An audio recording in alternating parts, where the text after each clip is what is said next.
went from being in a way, a predator, then to being a victim. And to see both sides, I bet it was really wild to experience the other side of the abuse. Yeah, the other side is brutal. I'm gonna date multiple women at once, discard them, who cares? I'm just this cool guy who's a womanizer. I was like, so later in life, Wade, here's your plan. You're gonna, date a girl, marry a girl, and then you can always secretly cheat with men. And it was a sick thought to already be thinking about, strategizing how to work around it. Lust is a drug. Lust for me is like cocaine. I will let them get away with anything. My mom calls me and she's in tears, it sounds like, and she was just like, I really just worry about you. And she basically said that you haven't been my son, you haven't been Wade, I lost my life. Is it ever possible to have narcissistic behavior but then end up becoming the victim? Well, today, Wade Belair joins me to talk about his experiences on both sides and how it really changed his outcome and look at relationships. Wade Belair, I grew up in Ridgewood, New Jersey, which is it's a great town. I love the town. I want to raise my children there. Would be my goal. But it's a very, it is, but it even more so was when I was growing up there, very waspy, very country club, very boys being boys, playing lacrosse, that kind of town, suburban outside of New York. And I always had my group of guy friends, all straight guy friends, and loved to be one of, and love them. And I to the day, they're still my best friends. Did you know you're gay back then? It's a hard question. I get asked it a lot. I knew I had this attraction to men. I wasn't, I don't think, in my head labeling it. And I think back then, or even just at that age in general, maybe today it's different. People aren't really, you aren't even thinking in terms of those labels. I knew I had this. I knew I didn't want to talk about it. I knew I didn't want anyone to know it. And I was I think sexually, I was able to do anything with with girls and whatever, but it was the emotional, real attractive piece. I think a lot of this, when I was dating girls and having sex with girls, it was very performative. And I came to terms as I would say 13, 14, 15-year-old where I was like, okay, so later in life, Wade, here's your plan. You're gonna, date a girl, marry a girl, and then you can always secretly cheat with men. And it was a sick thought for a 13 or 14-year-old to already be thinking about, strategizing how to work around it. What was causing you to feel like that had to be the narrative? I don't know. I think it was because it was such a foreign concept, and I think there is, and I think even today people love to say, well, it's 2025. I don't get why people are still in the closet. I think for 100 years in the past and 100 years in the future, boy and male culture is just you don't want to be. There is just kind of this masculine boy thing, and it's hard to. You just don't want to be the odd one out, I think, is kind of what it comes down to. Is I didn't want to be the odd duck out. Yeah, if you were talking about roughly teenagers, the early 2000s, which moving into the early 2000s. Yeah. So, I think it was just no one knew how that conversation would go. Whereas now I think, if you're 15-year-old, you probably know that conversation is going to go, for the most part, positively. People are going to be no one's going to be oh my God, freak. But still, I think there, even if that's the public word, your friends still, something shifts. There is a shift. You are a little different now.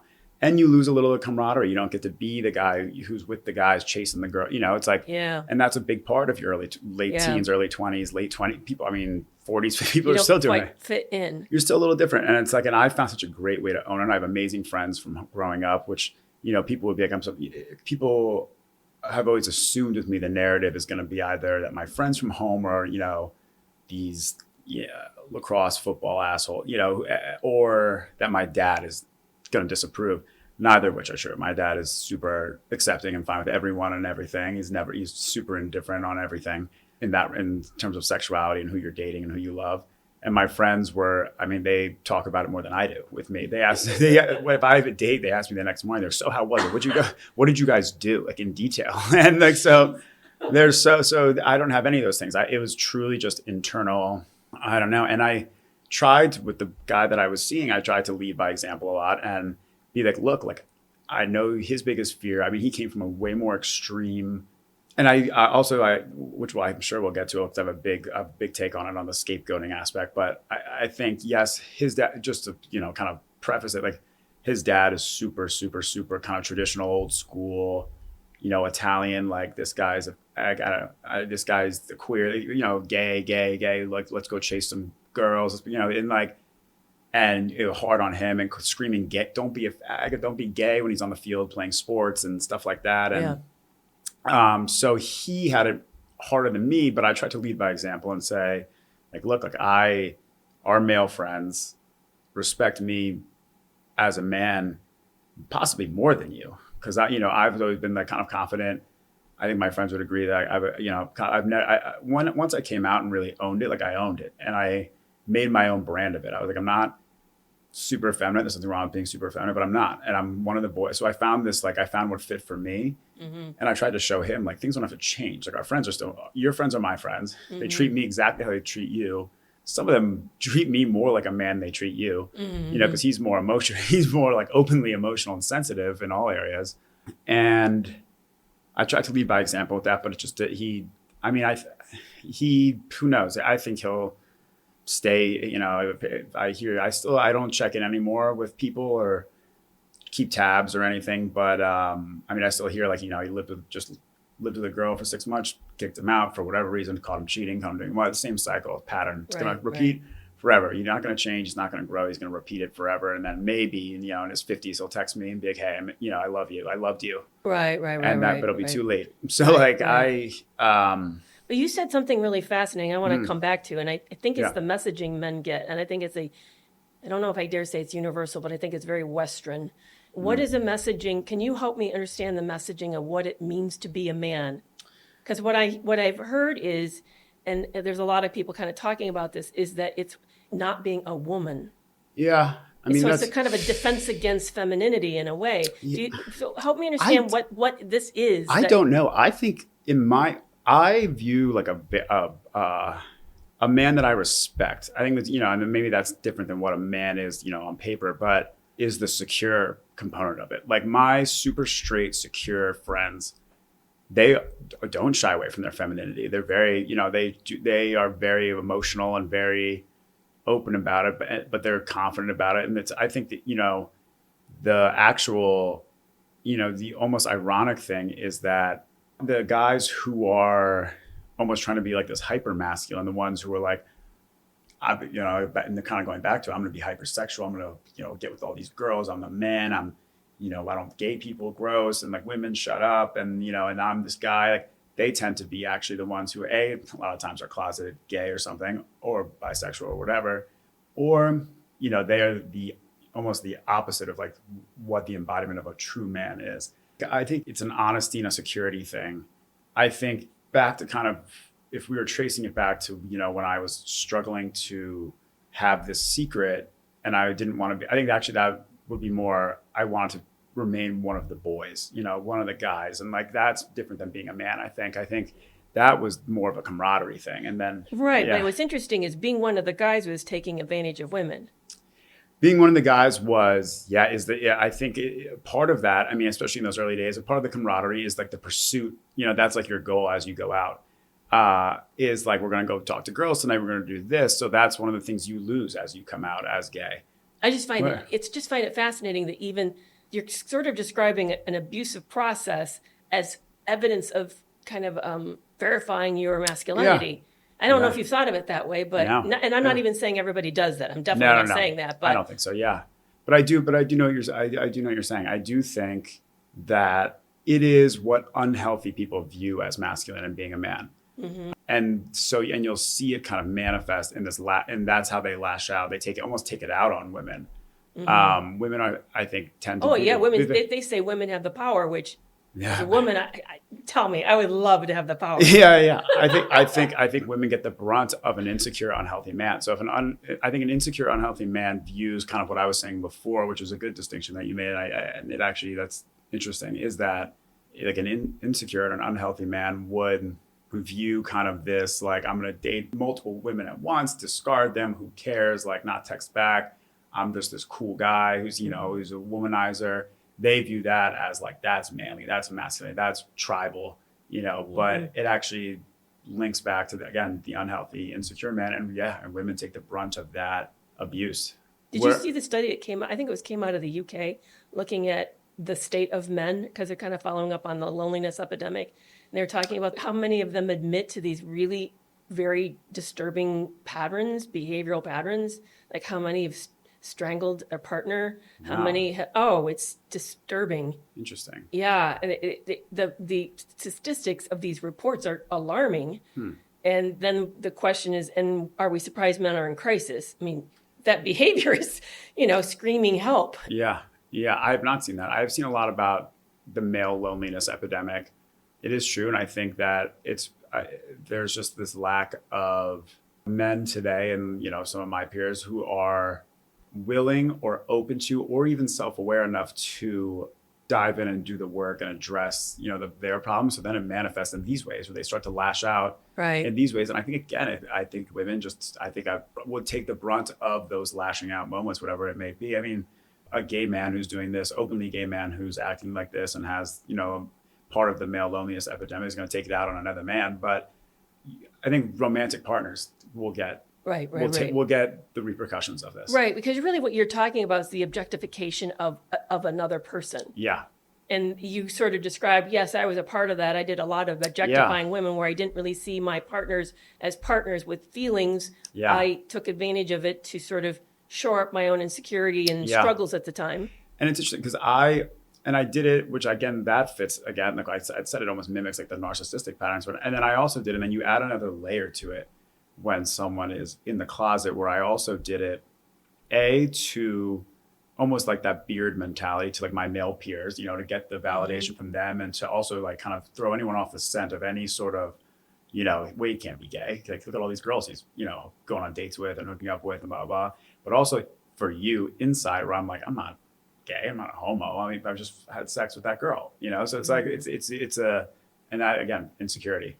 Do you know the first time you even considered doing that? Was it just sort of like this natural I think it thing? Started when I first got a cell phone. Like when I'm 13, I would just text girls all day just to get them to the point where they would say, I love you. Or be like, or something. And it was just like, okay, validated. It's fascinating because we often talk about how there's practice. It's repetitive practice. Yeah. And you're saying, I text all day and then I'd get this hit where it worked, and then it felt wonderful, and then of course it felt wonderful for them. Did you know it was sort of working? Could you tell it was, because I had to hone this? I think so, because there's a lot of guys who can't get a date at all. And you got lots of dates, so they're probably like, what in the world do you know that they don't know? No, I mean, I think I did. I honed it as like, okay, I think this was me again weaponizing empathy and knowing that I could kind of put myself in someone else's shoes and see what they want. Yeah, it's called theory of mind. Have you heard of that? Yeah, I have. But then I come out, and then I start to not feel the need to do that anymore. And then even more so, then I get in this relationship with somebody who shows me how, like, what a sick person, especially a narcissistic person, can really do. Walk away from that and make, all right, and now I don't do that. Like, even anything, I'm on the full other side of the spectrum where I will go on a date with somebody and I'm so openly transparent about like my intentions and what I want and where I'm going. And then if I don't ghost anyone I hate, like it's like if you're someone who lashed out, which I did, because I was in the closet, but like, and then you go through it, you date somebody who's narcissistic and you go through it, like you start to do the exact opposite, like because you've seen it now, you've seen what it's like from the other side, and you can empathize so much. Now your empathy is positive because when you're talking to someone or dating with someone, what power you hold over someone else's emotions. You can how much you can hurt someone, and you don't want to do that because you're like, I know how bad that was. It's horrible. It's the worst thing ever. Like I don't ghost anyone. I'm almost too communicative now. Where I like after the first date, I'll be like, well, I don't know, and they're like, hey, you could have just not said anything. But that's sweet though. It's interesting that you went from being in a way, a predator. Yeah. I mean, I'm sure that's really painful to hear that. I know. But then to being a victim and to see both sides, I bet it was really wild to experience the other side of the abuse. Yeah. The other side is brutal. It is. So when you started to line up and realize, oh my goodness, this is what I did. What was some of the big ahas you had as you compared pre and post experience? Pre and post dating this person or pre-post coming out? What you did with other women versus what you got experienced in that relationship. So there's the you that did this and then the you that experienced this. Yeah. I would get, I think as like, I think one of the classic narcissistic like playbook plays is the highs and lows, the kind of hot and cold. Yeah, so like intermittent reinforcement. and I was dishing that out all the time. And you knew that. You knew that if I show up really powerfully in a really incredible emotional way, and then just disappear for 8, 12, 14, a day or two, I'm going to really kind of create this bond with this individual, make them desperate. Make them want you. Yeah. But also, I think also the cold as punishment, where like you're so easily, I think when you're someone who's doing that, you're so easily like triggered and set off and angered. So, Why are you so set off easily by that? I think for me, again, I think this then comes back to kind of unique specific to somebody who like didn't actually feel, because I was obviously in the closet at the time. So you didn't actually care for them. Yeah. So like if there was, it was more about power control. So like if, they criticized me, push back too much, whatever, I'd be like, no, we don't do that. Wade's going silent for X amount of days, and then come back when you're, not going to come at me with too much or come at me with too much intimacy or too many expectations. And then when I was on the receiving end of it, as I've, then stopped doing all that, came out on the receiving end, that was a big thing. The control again was, don't say anything that makes us too intimate, too serious, too gay. When we're in public, don't start to get, you're not allowed to have feelings. You're not allowed to get jealous. You're not allowed to get upset because I'm doing me and I'm free and I'm going to go, hook up with these girls. And then I'll maybe I'll text you later, and then, a week later we'll go on a trip or do whatever. And we'll be intimate and having and everything. And the punishment would be, would be like a big scolding where I'm the bad guy, where he's the victim, I'm the bad guy, or just silence. And the silence is always sometimes worse. Oh yeah. That's what got used on me too. It's devastating. I had never quite experienced it like that ever in my life. What you just said though hit me was that here you had done it and you knew the mindset that you had been in when you did those behaviors, and then you had it happen to you. Did you make the connection of, oh my goodness, I'm the one more invested in this relationship than he is? Because you could remember that you weren't that invested. You see what I'm saying? Yeah. No, I wish I was able to think that critically and be like, you should learn from your mistakes as being the perpetrator. Now you are the victim. You should now see that you are the victim because this person is using things. But I think, when you're so in love, and love is what you're chasing, you're so blurred vision, delusional, it's just like and then also I would say I want to be kind to you because I always say belonging is one of our most profound natural instincts. Yeah. We are pack animals. We are wired to want to be fit. And what got weaponized against you is your need for that. You were looking for connection. He wasn't. Whereas before you were looking not really for connection, but for something else. For some validation. Yeah. Yeah, exactly. But the thing is, he, interesting enough, did want connection, and we did have strong connection was the thing but he didn't want public connection. It was one of those things which I think is one of the most devastating things ever, where, you're in love with someone, they're theoretically from their lips in love with you. And the reason you can't be together isn't fundamental reasons like you fight a lot or you're not attracted to each other. But it was always shame, fear. He was like, I just can't do this. Can you wait a few years? It was always limbo. Like maybe in a few years I can get to that point where I can come out, blah, blah, blah. But there was no sign. I mean, now I look back and the haze is gone and I can see back now and be like, okay, like how crazy was I to, not see all these indicators that this was just him, putting me in a box while he could do whatever, putting me on ice next to him while he could do whatever he wanted to feed what he needed to feed, which is kind of the supply of attention of female gratification, validation, and then male gratification, validation from his peers being like, oh, look, you date all these, these pretty girls and that's what he thinks everyone was applauding him the whole time. Mm-hmm. But then Wade's always there for the emotional stuff. Then I get the call every day when he's had a bad day and we go deep and I was almost acting like his therapist. And then back to what you were saying, as I think in that he gave me so much hope and we talked about the future so much. And I know there's the term future faking and all that. And that I wanted to believe it. So I powered through, I think, and kind of didn't even think back to when I was someone who was doing this. I was just like, there's hope. And hope is, but I think love is addicting. And I also think a really under talked about one is people forget is that I think lust is is a drug. Like my therapist talks about lust for me is like cocaine, if I lust over someone, I will let them get away with anything, if I lusted that they could treat me like in business or friendships, I would never let someone treat me like X. But if I lust after someone and they treat me like X, I'll free pass, and to an extent. And this was part of it. But we got deep emotionally and intimately in private. And I think my therapist, our peers think that that was probably the most honest he ever was when it was him and I alone. And then in public, it was just this whole other creature. And it was this mean, cruel, angry, spiteful creature.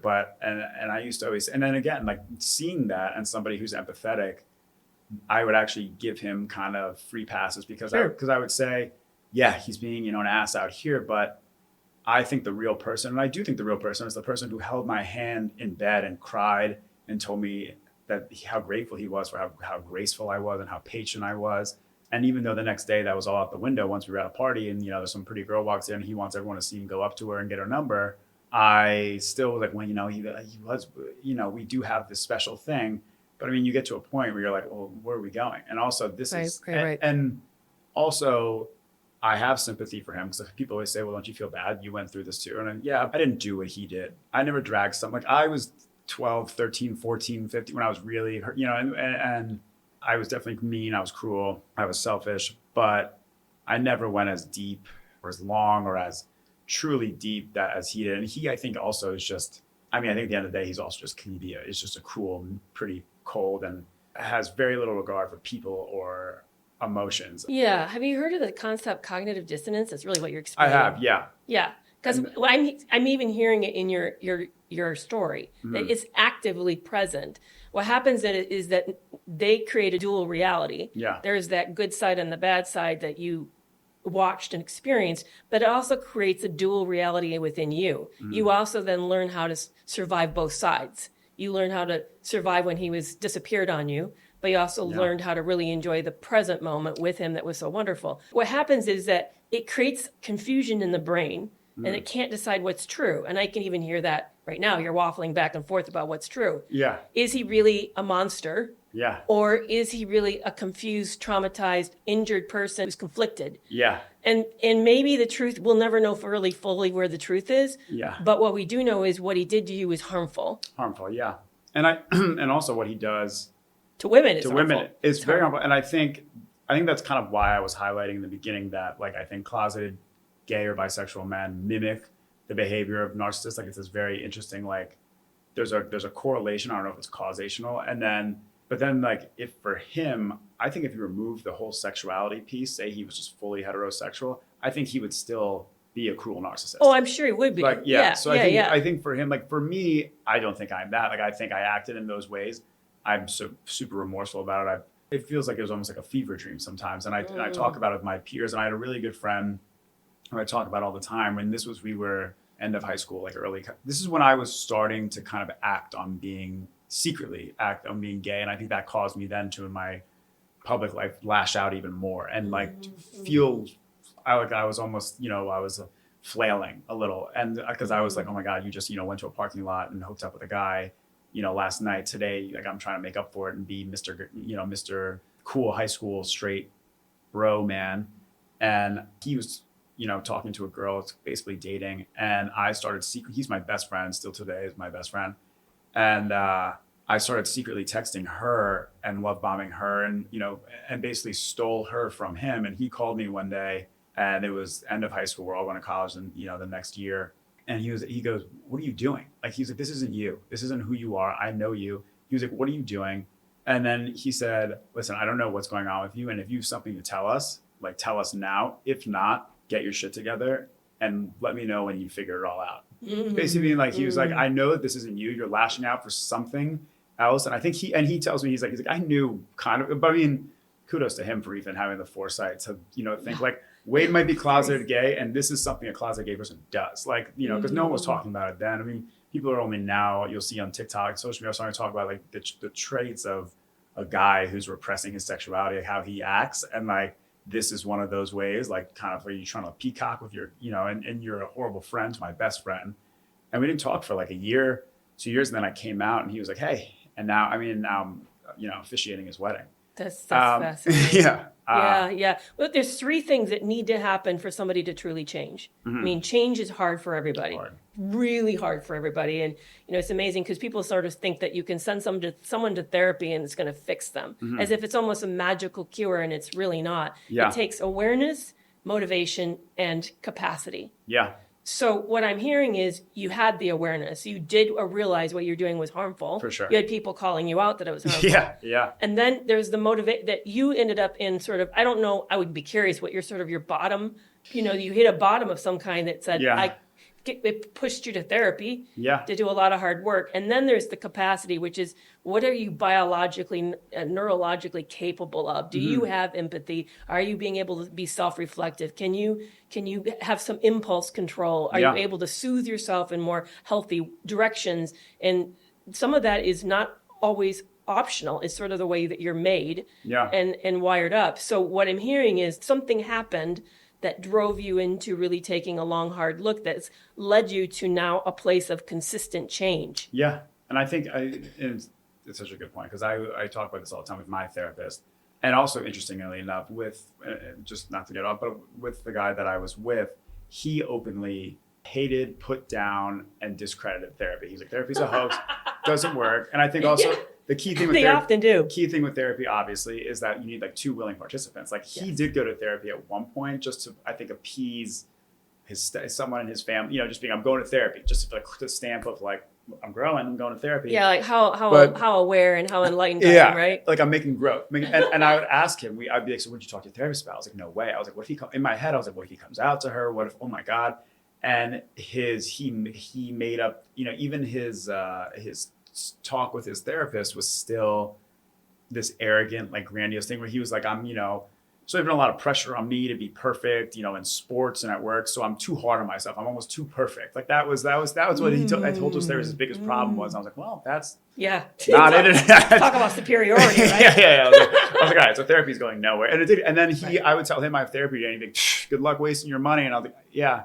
And that was actually an interesting indicator for me. I kind of, because it's kind of like somebody who hates gay people and people like, that guy's probably gay. Like anyone who like hates something so much, there's something weird there. It's like, why do you hate it so much? Like who hates something that much? Why do you hate therapy so much? Because therapy forces you to look inward and confront the part of yourself that you don't want to. And I think that's why he always resented me. I even said this to him in our final day. I was like, you resent me because I brought out the part of you that you wanted to never look at.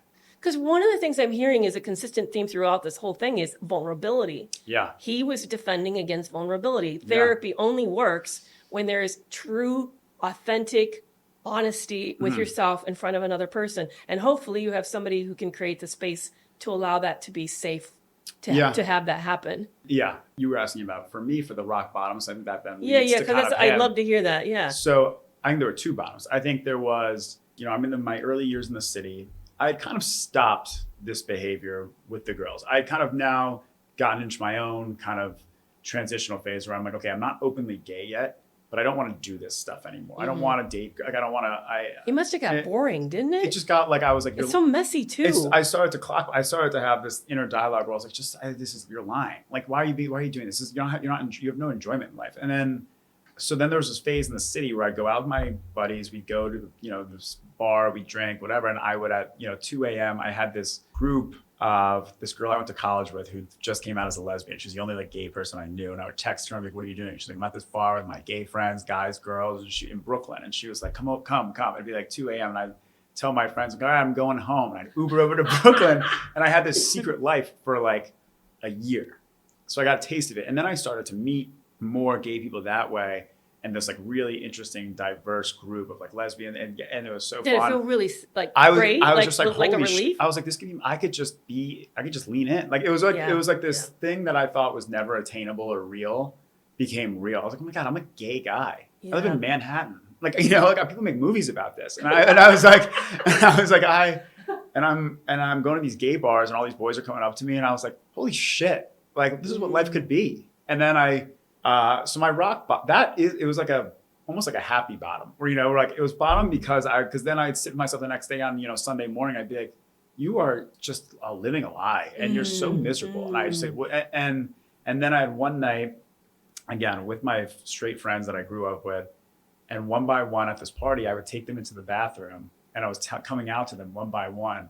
And then at the end of it, it ended up being all of them in the bathroom hugging me and kissing me, like bear hugging me. And they're like, we love your little homo, you know, and then your fear is that you're going to lose the camaraderie, right? Like I said, like I love the camaraderie with my guys. I was always scared, you know, I was like, I even told them when I was coming out, I was like, I don't want to lose. Like you guys can still just call me gay. I mean, you can, you know, we can still like, we're like rough with each other kind of, we make jokes and there's no holds barred. And I didn't want anyone to start tiptoeing around me or feeling like to change how they talk around me or anything. I don't want to be treated differently. That was kind of key thing. I don't want to be different. And they didn't. They jumped right in immediately. They were like, all right, our little gay boy. Like, you know, they're like, you kiss someone? You want to kiss me? And, you know, and it was so good. And then came out. And then it was like, literally that was like day one of life. Like everything else was so, I mean, there's parts of it that the stuff like I was telling you about when I was love bombing and being so horrible and just date it.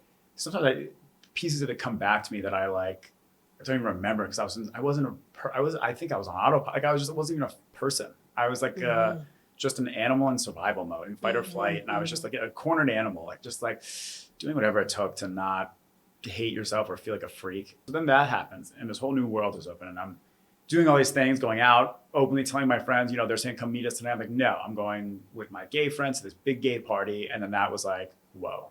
And that was like my new life. And I was doing both. Like I was balanced. I found balance in both.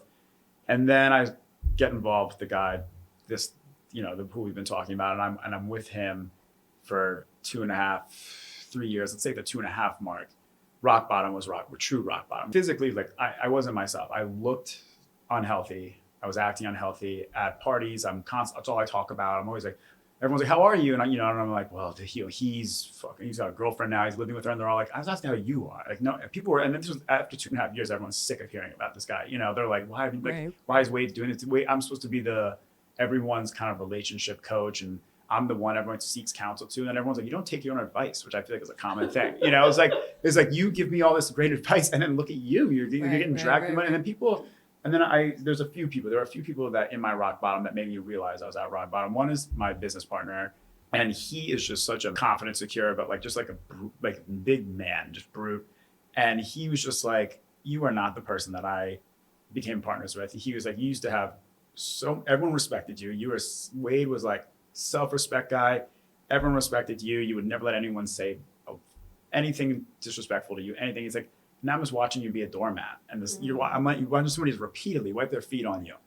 And then I had this. This was kind of a big one. My mom, you know, calls me and she's in tears. It sounds like, and she was just like, I really just worry about you. And she basically said that you haven't been my son. You haven't been Wade. I lost my light, and that, you know, I'd be at dinner with her and my dad, and I wasn't actually at dinner. I'd be either sitting there stewing and thinking about, you know, why is he not texting me, or planning my correspondence later that night where I'd send him this text, or wondering what I did wrong, or I'd be at the table like this, looking up like, yep. And then I'm texting and it's like, and she was just like, you're not even here. And she always knew, she knows she's such a good mom and knew not to press. She kind of knew like, he's got to go through this to get over, you know, it's like, you got to go through, everyone's got to go through something like that. Like, I think, you know, it's like, everyone can tell you like, this is bad, this is unhealthy, but like, no one listens. You don't listen. I know, you got to make your own way out. Yeah, it's like, you almost have to just hit the bottom. And then you're like, ooh, I should listen to everyone. I think it's everyone's kind of origin story of their next chapter. And she called me and I could tell that she never said it explicitly, but I think she thought that I was so sad and depressed. And she said, I just don't want you to do something you're going to regret. And I think she thought it meant I just had no will to live anymore. And I didn't. I think it consumed me so much. And I was so sad. And because I was just like, I have this thing in my grasp and this person who I love and they theoretically love me. And I do think that we did have genuine love, but the love didn't even matter because it is so toxic and so just cruel about it that it was doing so much more harm than any good. I mean, there was almost no more good left. It was days we didn't even have good. Our dinners were just hostile at that point. You know, like what used to be our little getaways and our, you know, started to just get. We hit a moment when, and then we kind of got to a point where I was like, so I don't think I can do this anymore. And then, as a narcissist does, says okay, and then feels, you know, weeks go by, he realizes he lost control, circles back, big text, being like, I don't see why we can't still be friends. Like, yeah, you know, and and by exactly. Friends, it means friends where there's no commitment, there's no pressure, there's no expectations, but I get full access to you. you're still kind of my boyfriend. We'll still go to dinner. I get boyfriend benefits without being your boyfriend. Right, right. It's a I situationship, can call you all basically. the time. Yeah, I Right. call you whenever I need you. You'll get me gifts at Christmas. We'll hook up. Well, I can get my sexual needs met that I can't get with women, and then, but you can't have any, we're friends. So but I finally, after that rock bottom moment, started slowly building up the like free will and confidence to just be like, no. And then send a big text, no contact. We're about to hit the 2-year mark soon. I think in this March. So 2 kind of rock bottoms. And I credit a lot to my, starting at that second rock bottom, my therapist, who I still have to this day, I credit a lot to her. That's why I want to, go back and get my master's in mental health counseling, because I have seen, I think firsthand, that that was a lifesaver. Because she has such an interesting perspective where she is older, from the city, was a party girl in the city. And she was like, I have counseled gay men, closeted gay men who have wife and kids to this day. And she was like, for the past 30 years, she's like, I've seen them come and go. When I told her my stories about this guy, she was like, seen 100 of them. So she told me, she was like, I guarantee you I can predict the next 6 months, everything he's going to do. And she, week by week, I would give her just a little snippet of how he's acting. And she'd be like, at the end of the week, he'll probably tell you, and she would get it right every time. And then she literally at the end was like, this is why insurance covers, therapy, because it's a science. It works. Like, it's like, right. People like, it's like patterns. It was pattern. It was predictive. She got it all right. And then I started to have trust. And then she was like, send this text. Cause the hardest part at that no contact point is you're like, wow, what did you take? Cause now I realize, like, how could I ever want to keep contact open? But at that time, closing off contact is so scary because you were so addicted to that contact and getting the crumbs. I know, even the bad stuff. I know. Yeah, you were just like, and you're like, we're not gonna talk. Like, and then because they've used so much of that withdrawal on you that it feels like abandonment, even though you're actually never lost yourself, but it feels like the bottom is being dropped off. Yeah, it's a horrible feeling. And I put it off for a while, and then I had a hard time. Then I sent the text, and I walked into a meeting, and I walked out of the meeting, and it was like 20 minutes. And he had this whole big reply, and she was like, he had that ready. Like it was, and it was, he had it just in a notes probably in case this day ever copy came. And paste. And it was so fingers pointed at me. I don't know what you're talking about. You must have had this bigger thing. And it was I got those texts too. And I was like, what the fuck? And then actually that affirmed it. Then I didn't respond to that, and that was it. I was just like, I literally said out loud, I was like, fuck you. Wow. Yeah. And then from what I hear, she's just going through that cycle over and over again. And then, I mean, this is worth even getting to. And then we were still in no contact. We were at an event a few weeks, not too long ago. And this was going to be our first time in the same room with each other after over a year.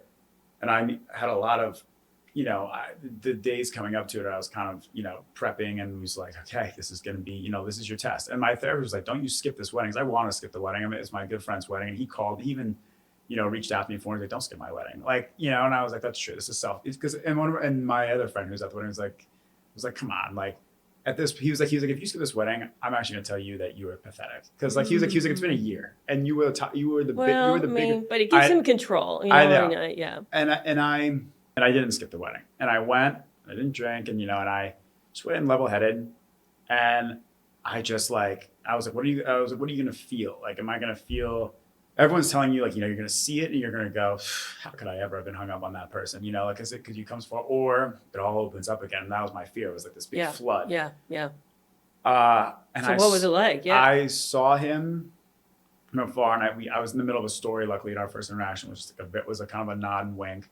And I could just tell he hadn't grown or changed an inch. He lived exactly where I left him a year before, even more manic. It was almost like all the turmoil on his insides are now showing on the outside, and was just like squirrely and hair crazy. And I was like, because your fears are going to show up super clean and suave. With they grew too. Because I also look better now that I did that. Like I lost weight. Like I was like, because I'm healthier now. I was all around, and I had this moment where I was like, damn, you didn't grow at all. I grew so much. I grew mentally, physically, everything. I was like, you're just exactly where I left you. And then the whole time during him and I's years together, our peers, no one ever talked. Everything was very unspoken. Our peers knew what was going on.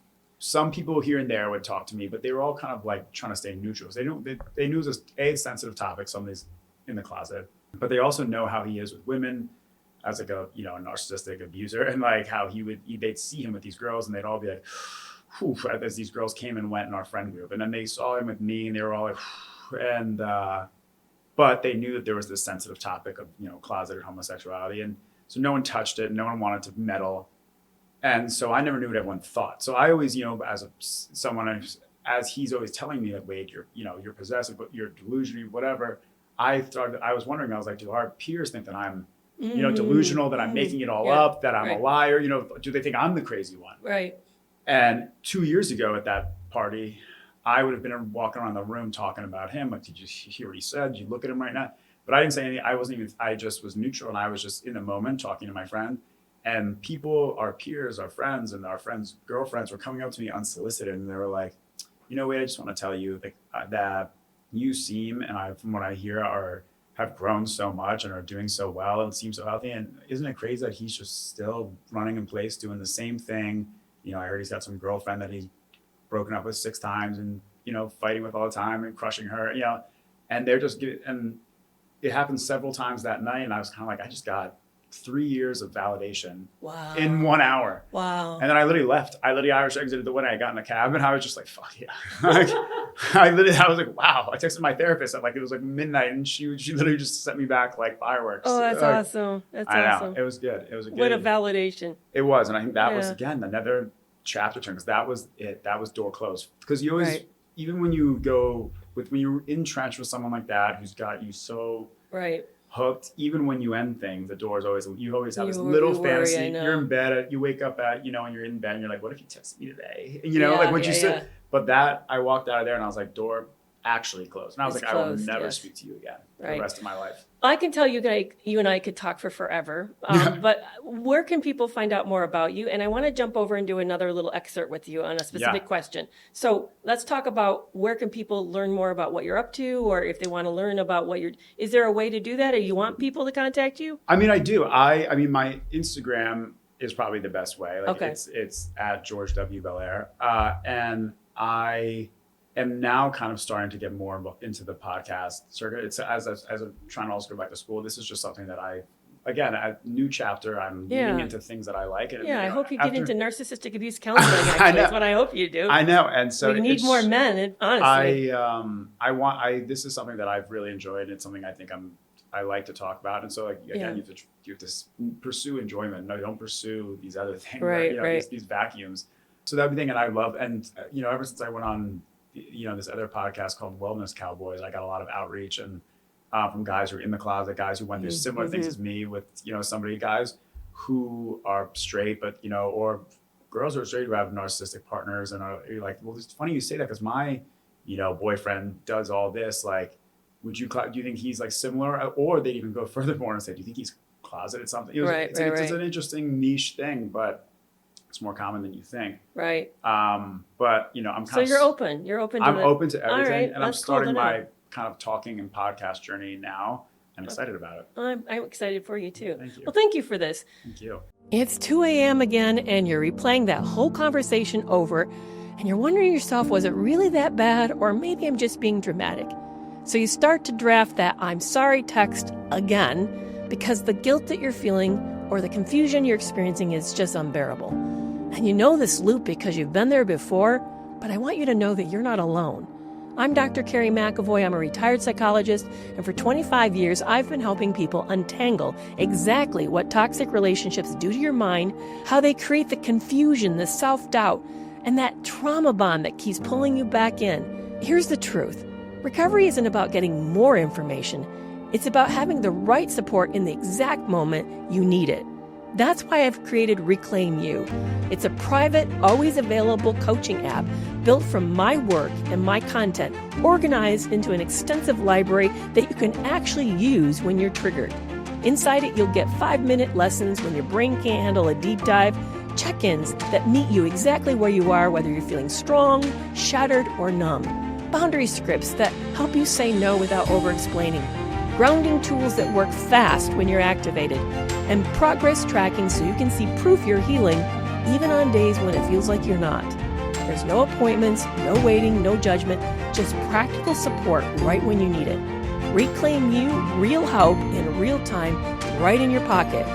and it's a coaching support, not therapy or emergency care. Learn more at studio.com/Dr. Kerry. So start your healing today and reclaim you.